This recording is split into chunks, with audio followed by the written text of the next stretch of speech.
Welcome to our Birth Parent Search and Reunion Group's webinar series. This is our 4th episode and one that I'm very excited about. We have again our CCI board members, Charlotte, Ming, and Laney, who are excited to share with you in this episode their results of birth parent searching. Hi everyone, I'm Ming and I was adopted from Kunming in Yunnan province. And as for my results, currently my results are negative. I actually was able to learn that a total of 4 families in different areas of the region were interested in testing, and there was even one family all the way in Chongqing who wanted to test.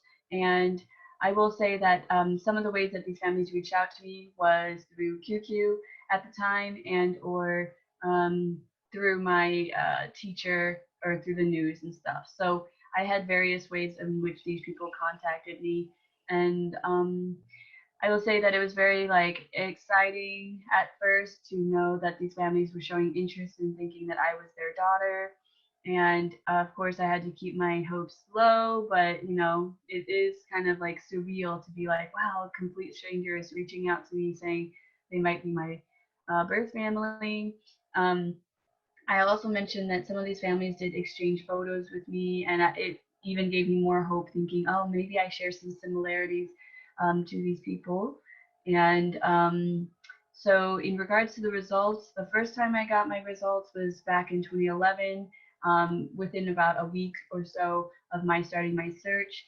And it was very surreal to get those results, since I was at this forensic center, and even just getting the test administered was very little complicated, only because originally they wanted me to test in just like a plain old office, and I was like, oh, I think I'd rather prefer to test in a hospital, something a little more sanitary or something. And so eventually everyone, or all the plans got sorted out, and I tested, and then the mom also took a while to get herself tested, because she's a farmer, so she was stuck in the fields and stuff. But yeah, in terms of getting my results, I had all the TV cameras around me, and the journalist who could translate for me was there for me. And I think she was expecting, when she read my record or the results, that I would, automatically start bawling or something. But I just kept a very kind of stoic expression. I think it was just to, I don't know, eliminate the whole dramatics. And also I didn't want to feed into what the journalism or journalists wanted. So I tried to keep a very basic expression. And, I did say in more or less broken, I guess, Chinese English, saying like, oh, I just don't want to give up. This is just kind of a fork in the road, if you will, and I want to continue. And then as for the 3 other results, 2 of them were with that forensics testing method that I used, which was a blood test. And then the 4th one rather, was through a DNA company in America called DNA Center. They're advertised on the Maury Show. So anyways, it was a random search to use their services, and I did a swab test with them. It was a little complicated given my Chinese is not very strong, so I had to translate for the family how to do it. And then also they ended up actually sending the results to me, in which I had to forward to the company. So again, this was part of my process for getting these results, is that it's can be a little bit complicated at times, and one needs to be very patient and understanding of translation issues and such. So when the results came from the American company, of course, I was bummed that there was no match, and I had to tell the family in broken Chinese, and they were pretty displeased about it, and they kept being convinced that I was their daughter, despite what the DNA said. So, and currently, I've taken a little hiatus, but I still want to continue to try and see if I can obviously reunite with my birth family. But again, it's like a shot in the dark. Thank you. Hi, I'm Laney again. I'm 26. I was adopted from Anshan, Anhui province in China. So as of right now, I have not found my birth family, but my results are very varied. So as I had mentioned in a previous episode. Back in 2011, I did my first DNA test. And the DNA, it was my searcher that collected the DNA. We sent it to a US lab, just did a maternity test, just because it's a lot of money to do a DNA test. So we just tested the mother's DNA along with mine. I did get the test results back. It was from a reputable DNA facility in the United States, and they came back positive. And so for 5 months, I was messaging with the family, with the siblings and everything, thinking that they were my biological family. There was some communication about a birth date that would have made it implausible for me to be their child. And so after a couple of weeks, we contacted the DNA place to see what the heck was going on, because the family wasn't letting up on their information, and it was very confusing. And turns out the DNA place sent us the wrong results. Very difficult. Then in the summer of 2012, when I was on the ground searching, I found a family that matched all of my records. I had TV crew with me at the time, and that was very, very stressful in the fact that we did go out to see the family, we met the family, and because everything matched my records, when we met the family, it was like everyone else around me acted as though I had found them. I saw them, I looked nothing like them. They were a lovely family, they were hugging me, everyone was crying. I personally didn't have the ability to completely process everything, but I just remember on the ride home back to the hotel talking to my mom and being like, I don't think they're mine, because a lot of the times the individuals I know who have found their birth families, they look like their siblings. There is some familial resemblance in one way or another. And so that was very rough, because we met with the family again and everyone was very excited, TV cameras, everything. We took DNA back to the US. I had a gut feeling that tests were going to be negative. They ended up being negative. I mean, it was so sad for the family, because they felt like they had found their child and they were apologizing. And I was comforting them as though I was their child, even though deep down I knew I wasn't. And also back in 2013, when I went back the following summer, they wanted to do a DNA test in China. So we drove a couple of hours all the way to Nanjing, and did a blood DNA test. And I did it more for peace of mind for them. And since then, I mean, there were families before and after those events that came forward that wanted to meet. I met one or two families, and they're all very nice. And we excluded a lot more families based on blood type, which is a great way if you are on the ground searching, or even not on the ground, and you have a third party who's searching for you, just to filter through families that come forward is viable blood types that would match you as the child. So as of right now, I am not actively searching, and I haven't been for quite a few years. I hope to search later in life when I figure out sort of how to be an adult, if that ever happens. But I do hope to search maybe in the next 5 years or so. So yeah, that's where I'm at. Thanks. All right. Thank you so much, Ming and Laney, for sharing your stories and your experiences. All right. Hi again, everyone. And my name is Charlotte, and I was adopted from Jiangsu province in 1995, specifically from Zhenjiang City. And where we left off last time, I had shared my poster on Weibo and on Weixin, on WeChat. And I had been in touch with a local reporter who had helped me do a lot of the on-the-ground searching. And one thing that I didn't mention last time was that the duration of this was pretty quick. So she did this all in the matter of days, I think. And I was, I was Skyping with them or video chatting with them in maybe like under a week after I shared my posts around social media. And the other thing that I didn't mention from last time is that sort of like Laney and Ming, I had a lot of people come forward actually, and through different channels. I had shared an email, the poster, a contact information for me that was specific to the searching purposes. And I had a lot of people reach out to me, not just reporters, but also families.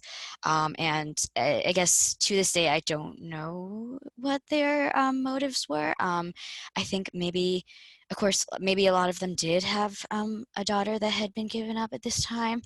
But yeah, it is weird to look back on it now and know that with hindsight, I know that they wouldn't have been a match, but yeah, I did have a lot of people reach out, and it was kind of chaotic to communicate, especially because I wasn't on the ground in China. So these messages were coming in the middle of the night, and I was having to respond to messages like, "Oh, we think you have a sister. We think you have, a twin or something like that." And that was, that was a lot. And then okay, so then for the question of what were my results, so last episode or last webinar, I had left off that the local reporter that was helping me had just tracked down a lot of my records, and had made it to had come to an address and was at that address personally to ask whether the information for a daughter that had been given away fit their profile. And then what they found, of course, they found my biological sister, and she was saying, "Are you here about the daughter that our family gave away, some 20 years ago?" And the initial information seemed to match up, so the reporter stayed there because the parents or that were potentially my biological parents, they weren't there at the time because they're migrant workers. So they were working actually in Anhui at the time, some maybe like 7 or 8 hours away by driving. So the reporter actually stayed physically at the house for some, the biological sister called my parents and told them to come back to talk to the reporter. And the reporter stayed there until the parents were able to come back to the house. And then the reporter ran the information that she had by the parents that arrived there, and actually it seemed to match up. So she just took it as these were my biological parents, and she contacted me, and so she found them, and I was given the opportunity to have a Skype call with them, and I did.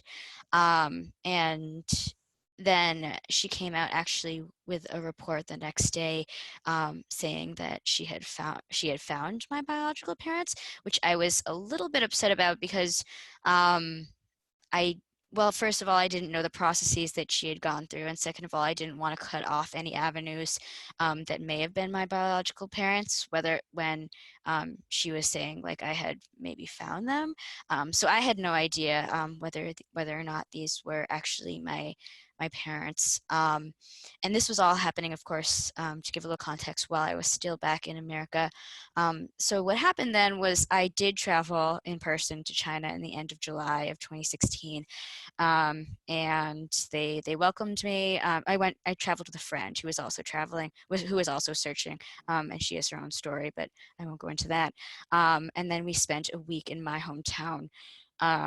And I was spending time with the family, and of course it was really hard because I had, all of this chaos, mass media circus around me, the whole shebang with the camera crews and I think Ming was saying sort of like they wanted to push their own narrative, and kind of the posing. It was a lot. I think I'll talk about that also next time at the question of like, what is my advice in terms of searching.